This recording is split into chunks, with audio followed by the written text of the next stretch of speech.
Hi everyone, Cheryl of Cheryl and Mom's Collectible Dolls, and I'm kind of changing it up on eBay to make it Cheryl and Mom's Collectibles, not just dolls. Because Mom and Dad had a lot of things that they even told me, hey, sell after we're gone because you don't like this stuff, which was true. So I haven't been on eBay since I started doing the live auctions on Facebook about 2.5 years ago. And I thought, well, I see other people selling on eBay. I think I'm going to give it a try again.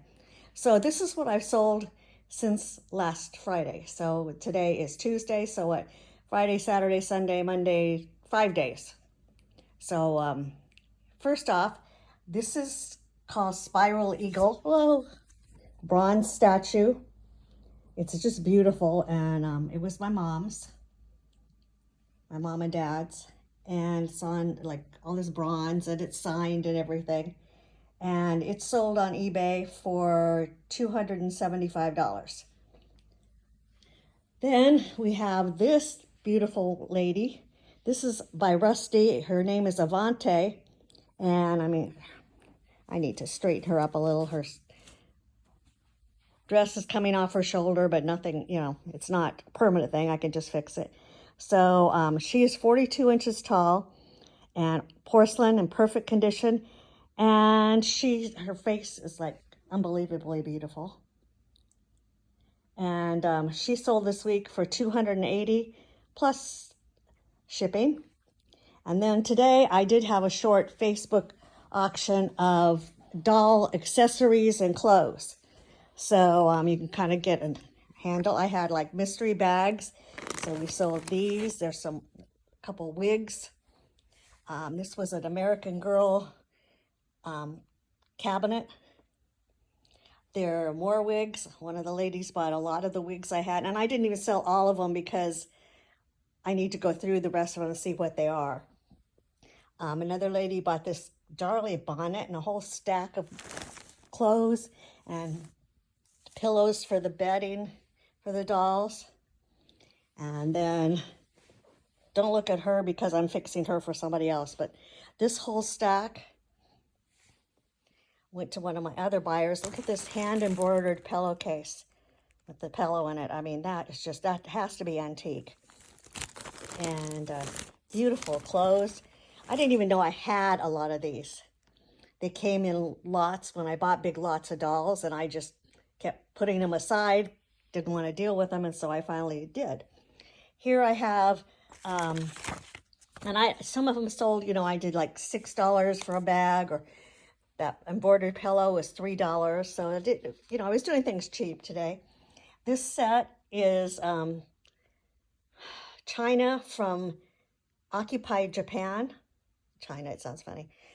China from Japan. But anyway, it's a beautiful set, a lot of pieces, and there's some Wedgwood in there too. So that sold today for $13. And then there's a bride dress in this one, and I don't want to rip anything, so bride dress and beautiful little satin robe. Look at this dress that sold today too. I thought that was so sweet. And this one. So anyway, total for all these clothes and accessories today was $150. And it's not something, honestly, I don't think I actually paid for anything. This was a gift. So these were all things that just came with other things. And these wigs, when I first got into this business, a friend of mine asked me if I'd go look at this collection that her neighbor had. And the grandmother had passed away, and a 3-story house, which I had a terrible time with my knees getting up the last flight, but she had a whole room full of old dolls. And I was used to modern dolls, so I had no idea what these dolls were. And I said, well, how about 500 for the lot? And there ended up to be like 108 dolls or something, or 180. And then there was also furniture, and there was a carousel horse, which I brought home and broke. And anyway, that broke my heart too. And this big box of wigs, and he talked me into taking it. And I thought, well, I'm starting to restore dolls, so maybe I'll need the wigs. But they're not anything I would use on the dolls I'm restoring. They're kind of old and not in really good shape. So, but the ladies that I sold to today liked them, and it's what they were looking for. So, in this week, or since Friday, I've done, like I said, 280 for one doll and 275 for the eagle, and then 150. So pretty good week so far. If I sell any more before Friday, I'll add to this one. Thanks for watching. Take care. Have a beautiful rest of your week. Bye-bye.